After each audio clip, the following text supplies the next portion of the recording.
João 3,17, a palavra de Deus ela diz assim: porquanto Deus enviou o seu Filho ao mundo, não para que julgasse o mundo, mas para que o mundo fosse salvo por ele. Vamos ter, irmãos, uma palavra de oração. Pai, muito obrigado pela tua palavra que foi lida. Agora, Pai, vamos meditar naquilo que o Senhor tem para cada um de nós nessa noite. Pai Santo, nós precisamos do socorro do Teu Espírito para que Ele a interprete para nós a Tua palavra. Tira, Pai, as vendas dos nossos olhos, para que possamos ver claramente a bendita pessoa do Filho, o nosso amado Senhor, o amado da nossa alma. Ele veio, Pai, para fazer a Tua vontade. E a Tua vontade, Pai, era ter uma família de muitos filhos. Por isso, o justo morreu por nós, os injustos, para que então, dessa maneira, fôssemos conduzidos a Ti. Ele foi morto, na verdade, na carne, mas Ele vive pelo Teu poder. Nós nele morremos, nele ressuscitamos. Pai, somos tão fracos, mas graças ao Senhor, quando a cruz opera em nós, nós somos fracos. Mas, e por causa dessa fraqueza, dessa nossa impossibilidade, o Senhor pode ser a nossa força. Guarda o nosso coração, Pai. Nos dê entendimento e sabedoria para compreender as Escrituras. Em nome do Senhor Jesus nós oramos. Amém. Irmãos, graças a Deus que esse versículo, o Espírito Santo então colocou na palavra para que nós então pudéssemos ter esse entendimento, ter esta visão clara de que o Pai, Ele enviou o seu Filho ao mundo. Agora, muito interessante aqui, irmãos, essa expressão, não para que julgasse o mundo. Ele não veio para julgar, não veio para condenar, mas Ele veio para que o mundo fosse salvo por Ele. Essa palavra mundo, quando no versículo que antecede esse aqui, o versículo 17, fala que Deus amou o mundo. Irmãos, essa aqui, quando fala que Deus amou o mundo, não no sentido geográfico. Se fosse geográfico, nós poderíamos dizer assim: Deus amou o Nordeste, Deus amou a França apenas. Não, Deus amou o mundo no sentido de pessoas. Ele amou a todos indistintamente. Por isso Ele enviou o Filho, embora, irmãos, nós tínhamos todo o direito de sermos julgados pelo Senhor. Porque nós falamos aqui, numa introdução, na casa de um irmão, no estudo na segunda-feira, que o nosso problema, irmãos, não é Satanás. Nosso problema não é o mundo, nosso problema é o Senhor. Por quê? Porque nós nascemos alienados dEle. Éramos inimigos do Pai desde o nosso nascimento, porque nós já nascemos contaminados pelo germe do pecado. Então nós tínhamos um grande problema com o nosso Deus, alienação. Agora, claro que Ele poderia nos julgar. Ele poderia vir aqui, irmãos, nesse mundo, na pessoa do Filho, e julgar cada um de nós, nos mandando diretamente para a perdição eterna. Mas Ele não fez isso. A Bíblia diz que Ele enviou o Filho ao mundo, não para que julgasse o mundo. Porque, irmãos, o problema da nossa alienação com o Senhor, Ele veio para fazer essa reconciliação com o Pai, e não teria outra forma. O Pai não aceitaria nada menos do que a oferta do corpo de Cristo, aquele que não conheceu o pecado. Deus o fez pecados por nós, para que nele então fôssemos feitos justiça de Deus. E esse versículo aqui, irmãos, constitui uma proclamação extraordinária.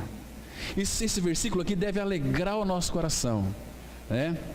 Porque, irmãos, se nós excluíssemos esse versículo da palavra de Deus, sabe o que iria acontecer conosco? Nós iríamos ficar tão cansados com as atividades da vida da igreja, mas sem nenhuma realidade. E nós não iríamos em lugar nenhum. Então nós vamos e estamos nele por causa do Filho. Agora, queridos, nós temos um grande problema, irmãos, que é uma coisa chamada incredulidade.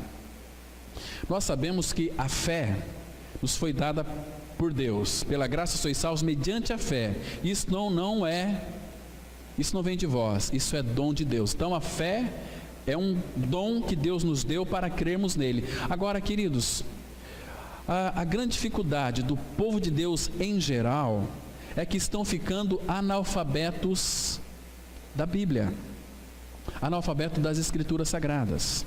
Nós começamos a depender de homens. Quando nós não buscamos o nosso alimento na palavra, e a palavra fala, aquele que não trabalha, não come, também nesse sentido aqui, se nós quisermos alimentarmos genuinamente de um pão puro, verdadeiro, Cristo, temos que trabalhar. E qual é esse trabalho? Nos afadigar na palavra.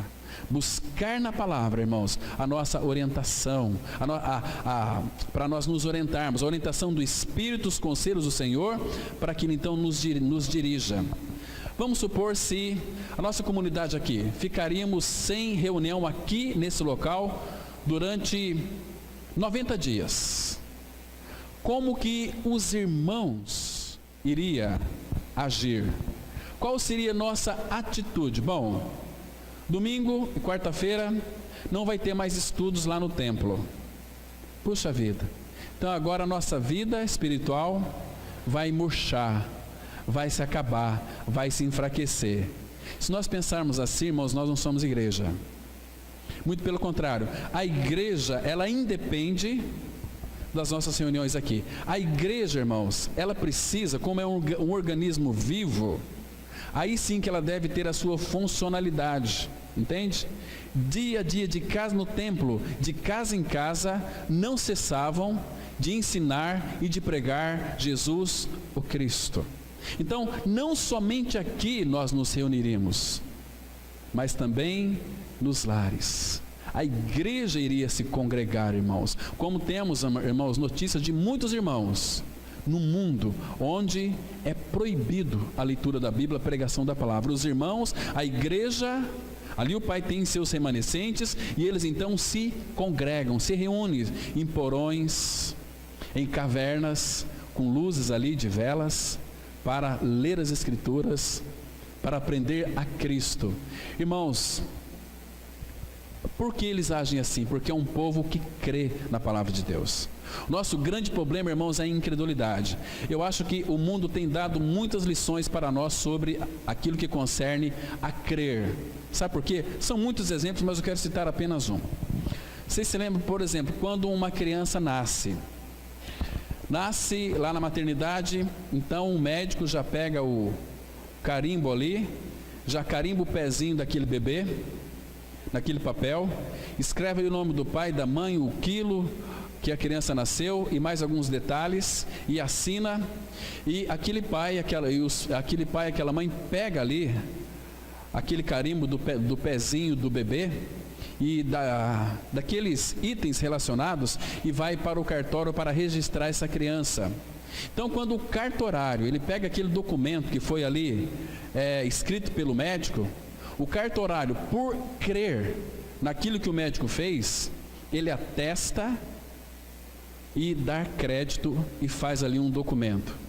Por ser verdade, diz assim, isso é verdade e eu dou fé, eu acredito nisso, então eu aqui registro essa criança como um documento, porque o cartorário creu na escritura do médico. Queridos, nós temos em nossas mãos a palavra de Deus. Não é tão somente uma biblioteca, Bíblia, mas a Bíblia é a palavra de Deus. Irmãos, se esse versículo nós orássemos para que o Espírito Santo então trouxesse uma revelação a respeito dele, porque, irmãos, Deus ele enviou o seu Filho ao mundo, não para que julgasse o mundo. Irmãos, no Salmo 103:10 a palavra fala assim, que Deus ele não nos trata segundo os nossos pecados, Porque, irmão, se Ele olhasse para as nossas iniquidades e julgasse as nossas iniquidades, onde nós estaríamos hoje? Onde você estaria hoje? Mas Ele não veio para julgar, não veio para colocar o dedo na sua cara, Ele veio para morrer. Morrer em primeiro lugar para o Pai. Porque se você pegar Levítico capítulo 1, você vai ver ali, temos 5 ofertas, e a primeira delas é o holocausto. O holocausto é Cristo se entregando para o Pai. Hoje nós vimos pela manhã sobre o mistério da encarnação, que Deus, o mistério da encarnação é tão somente que Cristo veio para fazer a vontade do Pai. Em primeiro lugar, a morte de Cristo na cruz, em primeiro lugar, foi para Deus. Ele se ofereceu ao Pai para fazer a vontade do Pai. E a vontade do Pai era ter uma família de muitos filhos, no qual você está inserido. Nesse versículo aqui, irmãos, que Deus enviou seu Filho ao mundo, não para que julgasse o mundo, mas para que o mundo fosse salvo por Ele. Então Ele veio com uma finalidade para nos salvar. Irmão, Jesus não veio para condenar o mundo. Então isso deve trazer para o nosso coração alegria, porque, irmãos, nós nascemos pecadores por natureza, destinado ao inferno, mas Ele veio para nos salvar, não aqui para condenar. Um dia, claro, Ele vai julgar este mundo. Ele vai no sentido de que naquele tribunal de Deus, todos os seres humanos que de fato deixaram de crer em Cristo estarão naquele tribunal, e a palavra fala que Ele vai julgar individualmente cada ser humano. Então eu creio, irmãos, que vai ser um julgamento muito demorado, porque Deus não tem pressa, e os filhos dele vão participar de um outro julgamento, não no sentido de sermos julgados para a perdição, porque nós já somos filhos de Deus, Cristo habita em nós, e o Pai pelo Espírito está formando o caráter dele em nós, para parecermos com Ele. Esse trabalho é de glória em glória, nós somos transformados pelo Espírito na sua própria imagem. Então cada dia que passa, nós tivermos este anseio por Ele, este anelo por Ele, desejarmos a Ele, Ele que já habita em nós, conhecê-lo de uma forma muito íntima, Ele vai sendo formado em nós. Então, irmãos, cada dia nós temos que buscar esse crescimento espiritual aos pés do Senhor, para que o Pai pelo Espírito forme o caráter de Cristo em nós, e assim nós vamos cada dia mais nos parecendo com Ele, nós vamos estar sendo conformados à imagem de Cristo. Achei muito interessante, irmãos, o irmão Romeu estava comentando aqui, não basta você crer apenas que você foi crucificado com Cristo, isso é apenas o começo, né? Mas Gálatas 4,19 fala que Cristo tem que ser formado em nós. Agora, quando há em nós negligência, quando nós não nos importamos, quando nós ficamos indiferentes, ele não vai ser formado. Mas você creu na sua morte com Cristo? Creu, amém? Mas, irmãos, você vai ter muito sofrimento, você vai ter muita angústia, você vai ser, cada dia que passa, as circunstâncias que Deus vai criar para lhe aperfeiçoar, como tem feito com seus filhos, de fato, aqueles que estão procurando um caminho mais íntimo com o Senhor, o caminho da maturidade espiritual, Ele vai criar circunstâncias que a gente vai passar pelos túneis apertados. Se você é muito altivo, se você é muito arrogante, nariz empinado, Ele vai fazer com que os túneis sejam cada vez mais apertados, para você se encurvar e até passar arrastando naquele túnel, né? Com a boca no pó. Irmãos, então por que não reconhecer o Senhor, irmãos? Saber que Ele veio para nos salvar, não para nos julgar, nos prostrar diante dEle. Porque, irmãos, dentro do nosso coração, bem dentro do nosso coração, nós temos desperdiçado tanto tempo com outras coisas, né? Nós temos gastado as nossas energias com todas as outras coisas que não é o Senhor. Irmãos, nós temos que nos envolver com o Senhor, passar tempo com Ele.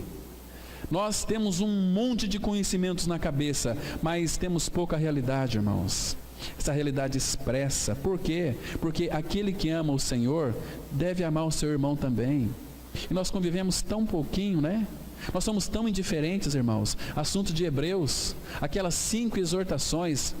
Inclusive o irmão lá pediu para que nós estudássemos essas 5 exortações de Hebreus de uma forma mais profunda, para que a igreja do Senhor, nós, igreja do Senhor, sejamos despertados, para que nós não venhamos a perder tempo com coisas que não seja o Senhor. Queridos, graças a Deus, que esse versículo aqui está dizendo que Ele se importa conosco. Tem aí muitas tragédias que acontecem, talvez por providência divina, claro, porque dentro da soberania divina nada acontece por acaso, tudo tem um propósito. Se Deus permite muitas catástrofes aí neste mundo, muitas vezes é o amor do Pai permitindo isto, para que os seus filhos que estão ali, que ainda não creram, sejam despertados para essa realidade. Aí os ímpios, eles têm um linguajar muito adequado que diz assim: este Deus, Ele criou todas as coisas, mas Ele não se importa com esta humanidade. Ele se importa sim. Como é que nós sabemos disso? Esse versículo aqui é tão claro. Ele veio não para julgar o mundo, mas para salvar o mundo. E Deus o Pai, Ele se importa. Abra sua Bíblia no livro de Salmos, capítulo 10. Salmos, capítulo 10, nós vamos verificar aqui que o nosso Deus e Pai, Ele se importa. E como Ele se importa, irmãos? Por isso que Ele veio. Não para nos julgar, porque, irmãos, se Ele não se importasse conosco, Ele nos julgaria, mas por Ele se importar conosco, Ele veio para nos salvar, Salmo 10, versículo 13, diz assim: por que razão despreza o ímpio a Deus, dizendo no seu íntimo que Deus não se importa, ou que Deus, na versão corrigida, fala que Deus não inquirirás. Por que, é a pergunta aqui, por que razão despreza o ímpio a Deus, dizendo no seu íntimo que Deus não se importa? Irmãos, sabe por que ele diz aqui no seu íntimo? Às vezes você chega diante de um ímpio e começa a falar de Cristo para ele está considerando, está fazendo assim com a cabeça, concordando com o que você diz, mas lá no seu íntimo ele está dizendo: olha, isso aí é um papo furado, Deus não se importa.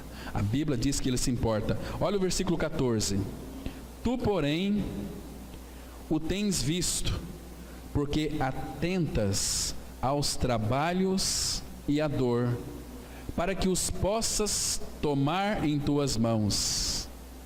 Como que Ele não se importa, irmão? A palavra fala aqui que Ele atentas aos trabalhos, e Deus atentas também para a dor. Ele é o único que conhece a sua e a minha dor, então Ele se importa, e não para aí.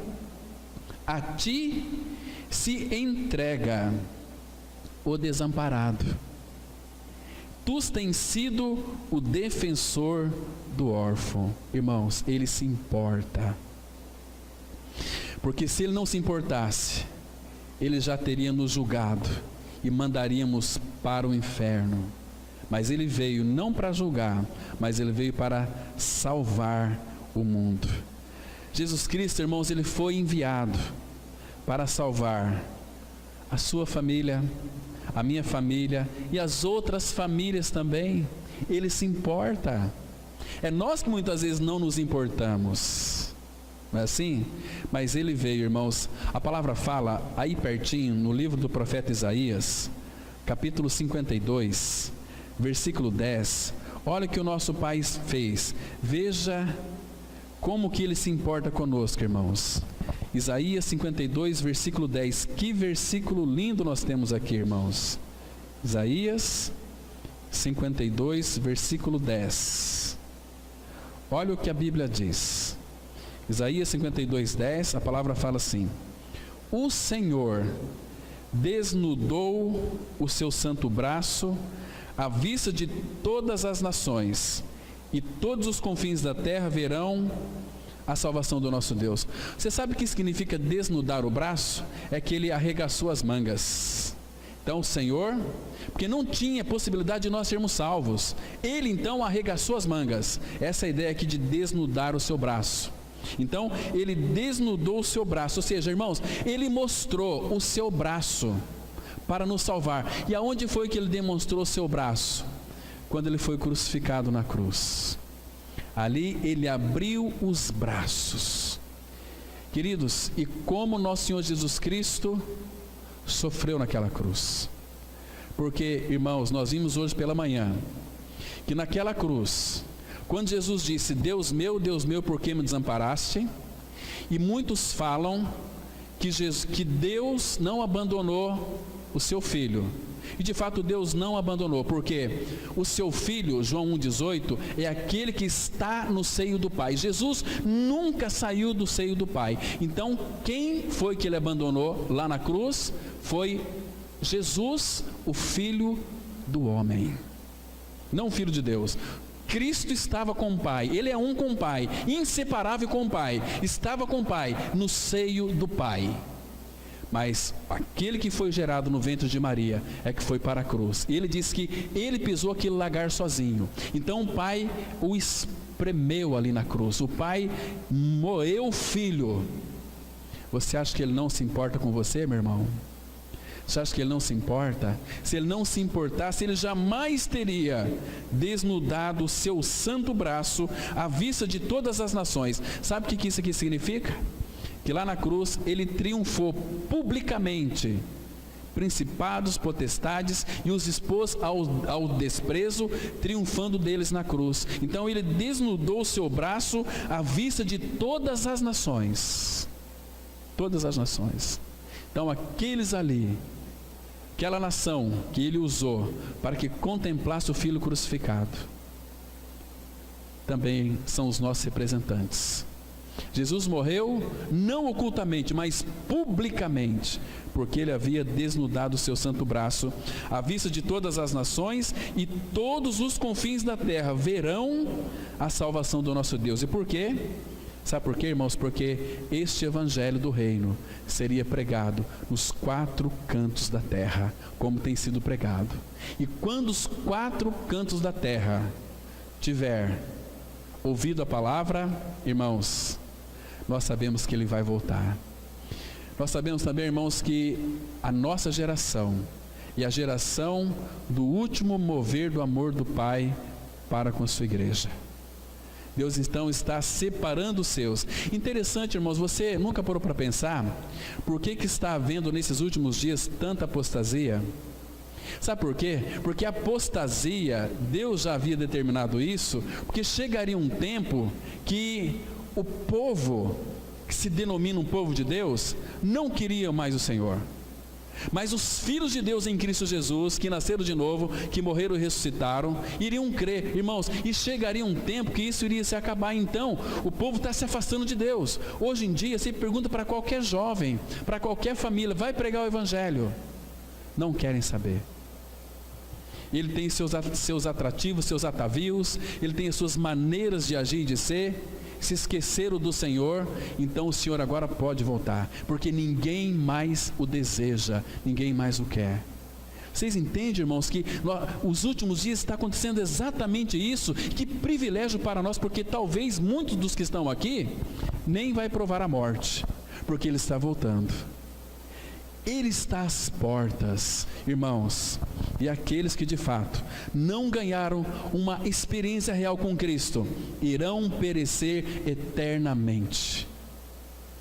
Ali, irmãos, como que nós podemos rejeitar este tão grande amor, esta tão grande salvação, aquele que foi enviado não para nos julgar, mas para nos salvar? Então, por que Ele veio, irmãos? Por que Ele veio? Sabe por que Ele veio? Porque você e eu nascemos mentirosos. Por que Ele veio, irmãos? Porque eu e você, muitas vezes, nós temos um ataque de raiva. Sabe por que Ele veio, irmãos? Porque eu e você, nós temos ciúmes. Mas Ele veio não para nos julgar, para tratar do nosso pecado, para tratar do nosso ciúme, para tratar da nossa raiva, para tratar da nossa, muitas vezes, essa falta de interesse.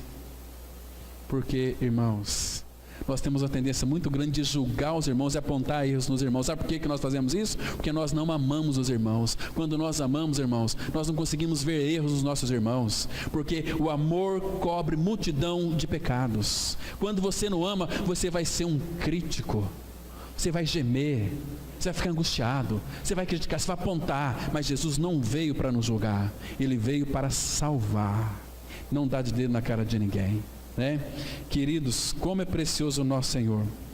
Agora, irmãos, se nós não crermos naquele bendito sacrifício da cruz ou Calvário, sabe o que vai acontecer? Um dia, o pecado que de fato não foi tratado, o pecado que a pessoa não creu que foi crucificado com Cristo, um dia este pecado, ele vai te achar. Abra sua Bíblia no livro de Números, capítulo 32, versículo 23. Irmãos, esse versículo aqui é muito sério. Esse versículo aqui, irmãos, ele é aterrorizador. Esse versículo aqui, irmãos, chama a nossa atenção. Esse versículo aqui, irmãos, nós devemos clamar ao Senhor. Se você ainda não teve a revelação de que você foi crucificado com Cristo, você deve clamar ao Senhor, para que Ele então tenha misericórdia de você, pela misericórdia dEle, para que possa revelar que na cruz, no corpo de Cristo, o teu e o meu pecado já foi tratado, já foi crucificado. Porque se você não crê que seu pecado foi incluído ali no corpo de Jesus, você vai perecer. Mas lembre-se de uma coisa, não é porque Deus quer que você pereça, mas é que o ser humano tem um coração contumaz, teimoso, duro, e não se rende àquilo que está escrito. Olha só, versículo 23, Números 32, versículo 23, a palavra, ela diz assim: porém, se não fizerdes assim, eis que pecaste contra o Senhor, e sabei que o vosso pecado vos há de achar. Né? Te vê, hoje é muito comum, né, no meio do povo, hoje os namoros, se a mocinha e o mocinho não for para a cama, né, antes do casamento, são taxados como careta. Irmãos, isso é fornicação. A palavra fala que os fornicários, os adúlteros, não vai herdar o reino de Deus. A palavra fala para aqueles que de fato, eu vou casar hoje, se não der certo eu vou separar. Deus diz que Ele odeia o divórcio, Ele odeia o repúdio. Então, as pessoas estão se divorciando, estão adulterando, mas esquecem que um dia o pecado vai te achar. E como é que vai ser pago esse pecado? Com a sua própria vida. Porque o salário do pecado é a morte, irmãos. E tudo aquilo que vai para o Hades é pecado. Irmãos, mas graças a Deus que quando Ele veio, não para nos julgar, Ele não está preocupado, não está olhando para o teu passado, Ele veio para te salvar, Ele veio para te acolher, Ele veio para tirar essa natureza perversa, adâmica, que herdamos dos nossos pais. O Senhor Jesus veio e morreu numa cruz por amor a mim e a você, e nos incluiu naquela morte. Irmãos, Ele crucificou o nosso velho homem, o corpo do pecado foi destruído, se tornou sem efeito, porque Ele é o Cordeiro de Deus que tira o pecado do mundo. Ele veio para morrer, e morreu, e você e eu é fruto da morte de Cristo, porque através daquela morte Ele pôde produzir então muitos frutos, e você está incluído, porque também você nasceu pecador, como eu, como toda a humanidade nasceu pecadora. Mas a nossa necessidade, irmãos, é da glória de Deus, da presença dEle em nós, e Cristo veio restituir tudo isso. Então Deus não enviou, irmãos, o seu Filho, não para condenar, mas como Salvador do mundo. Vamos dar uma olhada lá em 1 João, capítulo 4, versículo 14. 1 João 4, versículo 14, um texto tão precioso para o nosso coração. E aqui João, ele viu e testemunha sobre isso, porque João foi o único que ficou ali aos pés da cruz, até que o nosso Senhor morresse. E ele disse assim, presta atenção, amados, versículo 14, 1 João 4,14, e nós temos visto e testemunhamos que o Pai enviou seu Filho como Salvador do mundo. Que lindo é isso, irmãos, que lindo. E o versículo 15 diz assim, aquele que confessar que Jesus é o Filho de Deus, Deus permanece nele e ele em Deus. E nós conhecemos e cremos no amor que Deus tem por nós. Deus é amor, e aquele que permanece no amor permanece em Deus e Deus nele. Irmãos, ele foi enviado como Salvador do mundo. Graças a Deus, ele veio para salvar, não veio para condenar, irmãos. Veio para nos dar uma nova vida. Então essa aqui foi a missão do nosso Senhor Jesus Cristo. Ele veio resgatar o que era seu, que era seu, por justiça e também pela sua criação. Porque ele nos criou, nós estamos alienados de Deus, alienados do Pai.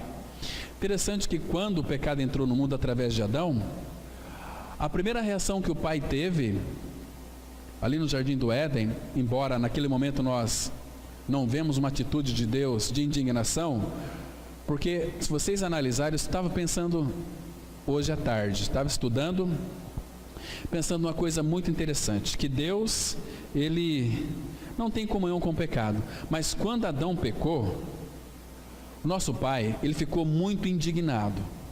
Mas você não vai ver ali nas Escrituras, no capítulo 3, nenhuma manifestação da ira de Deus. Você vai ver isso em Romanos, você vai ver isso em outros textos.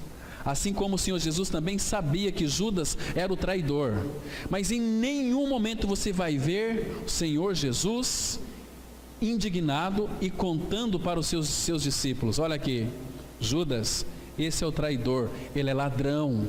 Não, Jesus o amou de igual forma, e ninguém ali desconfiava que Judas era o traidor, mas Jesus sabia. E Jesus não o tratou indiferentemente. Por quê? Porque ele veio não para julgar, não para condenar o mundo, mas para salvar o mundo. E quando Adão pecou, Deus ficou indignado. Você viu ali, irmãos, que Deus ficou indignado com Adão? Ei, Adão, mas você, hein? Você só me dá trabalho. Agora o mundo vai ser um caos por tua causa. Não foi isso que Deus fez. Deus mostrou a sua indignação lá na frente, mais de 2000 anos na frente, através do profeta Isaías. Então Isaías pôde, por revelação divina, contemplar o coração do Pai e mostrar para nós que quando Adão pecou, Deus se indignou. Onde é que está esse texto?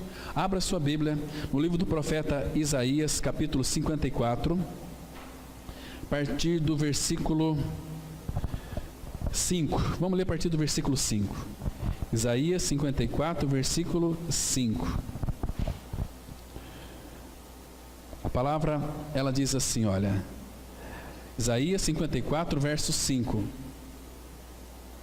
Porque o teu Criador é o teu marido. Claro, aqui, irmãos, que lindo é isso aqui. Nós somos a esposa do Cordeiro. Ele é o nosso marido. O Senhor dos Exércitos é o seu nome, e o Santo de Israel é o teu Redentor. Ele é chamado Deus de toda a terra. Agora veja aqui, versículo 6. Aqui, irmãos, você tem que ler, pegar esses versículos e colocar junto com Gênesis 3, quando Adão pecou. Veja o versículo 6 que diz assim: porque o Senhor te chamou como a mulher desamparada. Ainda que ele não está indignado, não está mostrando ainda. Ele nos chamou, o nosso chamado, quando eu e você estávamos desamparados. Porque, queridos, ninguém nasceu neste mundo regenerado. Nós nascemos em pecado, pecado de Adão. Mas ele nos chamou como a mulher desamparada e de espírito abatido, como a mulher da mocidade que fora repudiada. diz o teu Deus. Veja aqui, agora ele vai se referir lá no Éden, versículo 7. Por breve momento te deixei. Lembra que aquela comunhão foi rompida ali no jardim do Éden, quando Adão pecou? Por breve momento te deixei. Mas, esse mas aqui diz tudo. Mas, olha que lindo esse mas, contempla esse mas, irmãos. Mas, com grandes misericórdias, torno a acolher-te. Está vendo? Você vê, irmãos, que a ira dele não dura para sempre. Por quê? Porque ele tem prazer na misericórdia. Porque ele não veio para nos condenar, ele não veio para nos julgar, mas veio para nos salvar.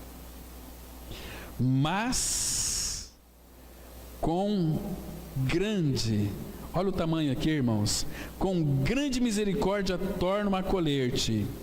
No ímpeto de indignação, escondi de ti a minha face por um momento, mas, de novo mas com misericórdia eterna me compadeço de ti, diz o Senhor, o teu Redentor. Irmãos, misericórdia, agora aqui ele coloca misericórdia eterna, e ele se compadece de nós.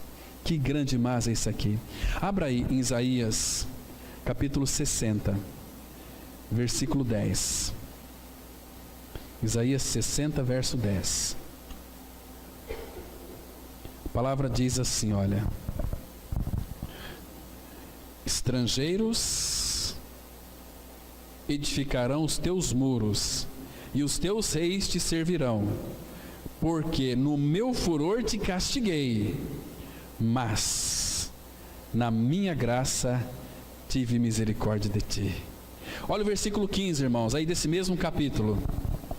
De abandonada e odiada que eras, de modo que ninguém passava por ti, e eu te constituirei, olha aqui, irmãos, glória eterna, regozijo de geração em geração. Você entende por que cristianismo é o cristianismo do louvor? Não é da murmuração, não é da reclamação, mas da alegria, essa alegria imensurável. Irmãos, você consegue entender o que ele veio fazer, irmãos? Não julgar, mas nos salvar. Abra em Efésios, capítulo 2. Efésios, capítulo 2. Estou gostando muito dessa palavrinha aqui, desse mas divino, né?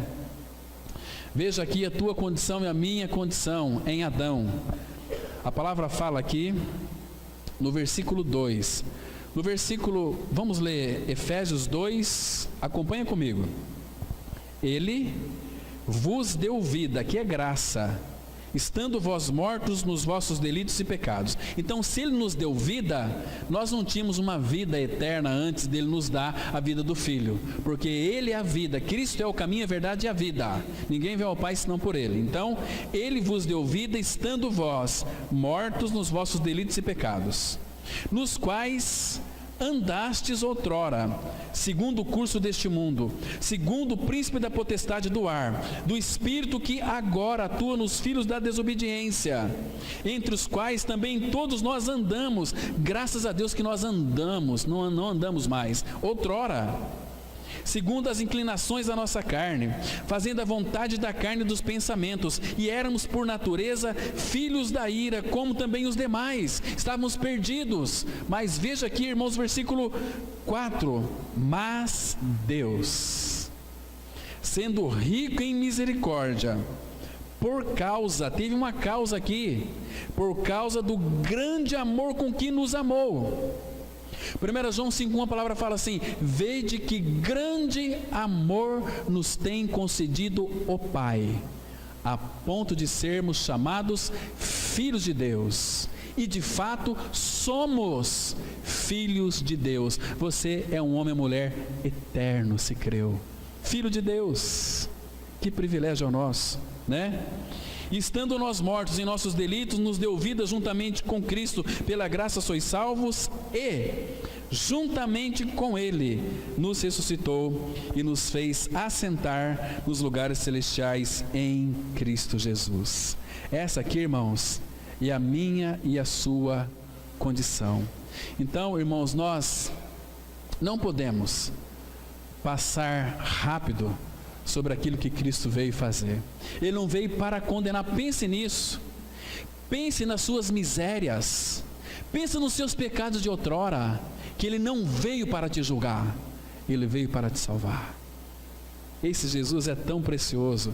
C.S. Lewis, irmão do século passado, ele disse o seguinte, irmãos, se referindo a este mundo, ele falou o seguinte: se eu encontro em mim um desejo que nenhuma experiência deste mundo pode satisfazer o meu interior, a explicação mais possível é de que eu não pertenço a este mundo.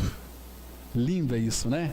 Que precioso. Ele estava dizendo o seguinte, parafrasear para os irmãos: tudo neste mundo aqui, que me satisfazia antes, já eu não encontro prazer mais neste mundo, em nada mais. Por que isso acontece comigo? Sabe por quê? Porque eu não pertenço mais a este mundo, eu sou de outro mundo.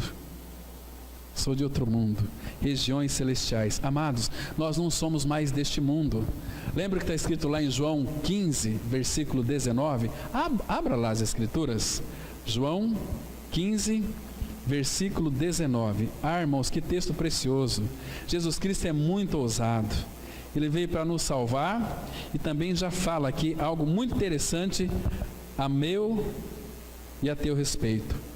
João capítulo 15, versículo 19. Vou ler o 18 também, irmãos. Olha aqui. Como é que nós podemos amar o mundo se o mundo nos odeia? Diz assim a palavra. João 15, 18 e 19. Se o mundo vos odeia, sabei que, primeiro do que a vós outros, me odiou a mim. Irmãos, preste atenção. No mundo em que o nosso Senhor Jesus Cristo foi e é odiado, o que você espera como sendo filho de Deus? Ser tratado carinhosamente por este mundo? Não espere isso. Veja aqui, verso 19: se vós fosseis do mundo, o mundo amaria o que era seu. Irmãos, o mundo não pode nos amar. Se o mundo não nos ama, a antítese aqui é verdadeira. Se o mundo não pode nos amar, o mundo tem prazer em nos odiar. Então Jesus está dizendo: se vós fosseis do mundo, o mundo amaria o que era seu. Como todavia não sois do mundo, pelo contrário, dele, do mundo, vos escolhi. Por isso o mundo vos odeia. Queridos, nós éramos deste mundo. Jesus nos escolheu deste mundo.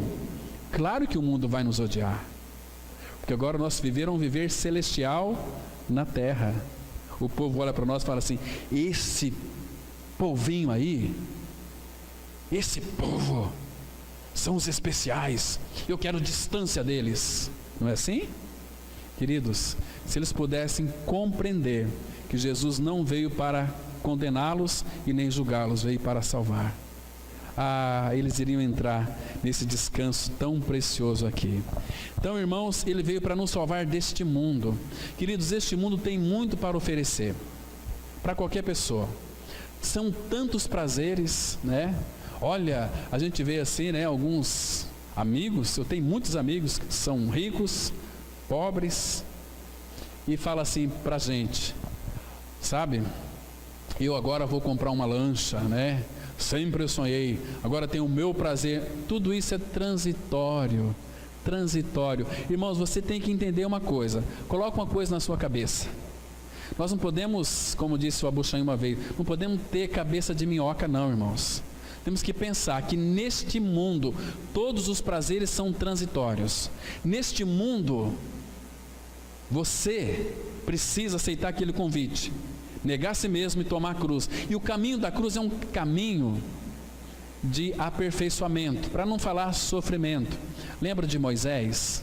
Moisés, ele se recusou ser chamado filho da filha de Faraó, preferindo ser maltratado junto com o povo de Deus a usufruir prazeres transitórios do pecado. O que ele estava dizendo?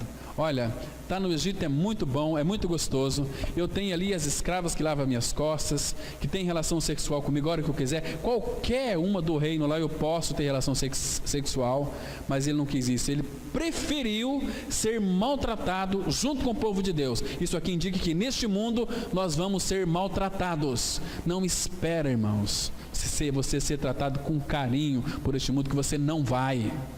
Você vai ser maltratado, né? Mas, em outras palavras, ele estava dizendo que todos os prazeres deste mundo aqui são transitórios. Logo ele vai acabar, logo ele vai passar. E depois,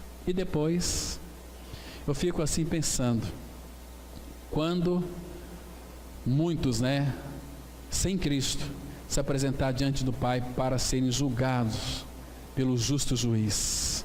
Que tristeza, irmãos, que tristeza que vai ser. Mas, irmãos, os filhos de Deus não precisam da alegria do mundo, porque a nossa alegria não é transitória, porque a alegria nos tem. Porque a nossa alegria não é um momento assim que a gente vai e se sente muito bem, e aquilo proporciona para nós alegria. A nossa alegria é uma pessoa. Então você tem que pedir para Deus enviar a luz dele e a verdade dele, para que teu coração seja aberto e você possa contemplar quem é a sua alegria. Aliás, muito mais do que isso, a sua grande alegria. Abra no Salmo 43. Estamos encerrando já, irmãos. Salmos 43, versículo 3 e 4. Olha que lindo texto. Guarde esse texto aqui, irmãos, medita nele. Pensa a respeito dele. Peça mais luz ao Senhor a respeito desse texto que vamos ler agora aqui. Salmos 43, os versículos 3 e 4. Vamos ler com bastante atenção. A palavra fala assim, é a oração dele, olha só. Envia a tua luz e a tua verdade, para que me guiem e me levem ao teu santo monte e aos teus tabernáculos. E aí ele diz o seguinte, olha o versículo 4. Então irei ao altar de Deus que é a minha grande alegria. Está vendo? A nossa alegria, irmãos, é uma pessoa. A nossa alegria é infinita, porque a alegria que nos tem é o próprio Cristo. Nós sabemos disso lá em Gálatas 5:22. Fruto do Espírito é amor, paz, alegria. Todo cristão que não é alegre, ele é uma ofensa ao seu Senhor, que é a alegria.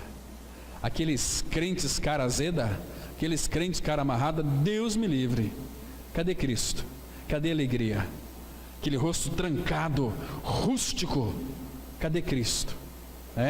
São pessoas que vivem o cristianismo na base da heresia. O que é heresia, irmãos? Heresia é você viver segundo a sua própria vontade. Sua própria vontade. Mas nós temos um que é a nossa própria alegria. Então, queridos, não se contente com pouco, porque nós temos uma grande alegria, um grande Pai. Ele enviou o seu Filho não para julgar, nem não para condenar, mas para nos salvar. Olha, e você e eu temos motivos para alegrar. O primeiro motivo é que ele veio te buscar e não para lhe condenar. Segundo motivo, irmãos, tem muitas pessoas que se encantam, porque Cristo deu poder para expulsar demônios, para fazer milagres, e os milagres começam a acontecer, e as pessoas começam a ir atrás disso, e não tem nada de Cristo, são vazios. Os evangélicos vazios do Evangelho, tem nada de Cristo, sabe tudo de milagre, sabe tudo de cura, sabe tudo de profecia, de revelação, Deus de ameaças, mas cadê Cristo? Irmãos, para todo aquele que creu na sua co-crucificação com Cristo, morte e ressurreição com Ele, você tem motivo para se alegrar. Sabe por quê? Lucas, último texto, nós vamos encerrar aqui. Lucas 10, versículo 19 e 20. Lucas 10, 19 e 20.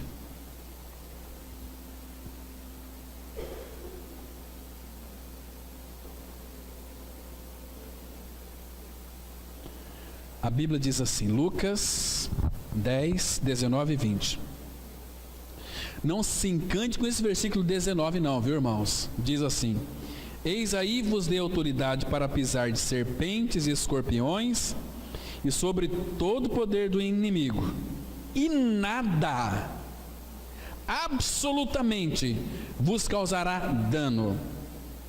Agora ele diz no versículo 20: não obstante, alegrai-vos, não porque os espíritos se vos submetem, e sim porque o vosso nome está escrito nos céus.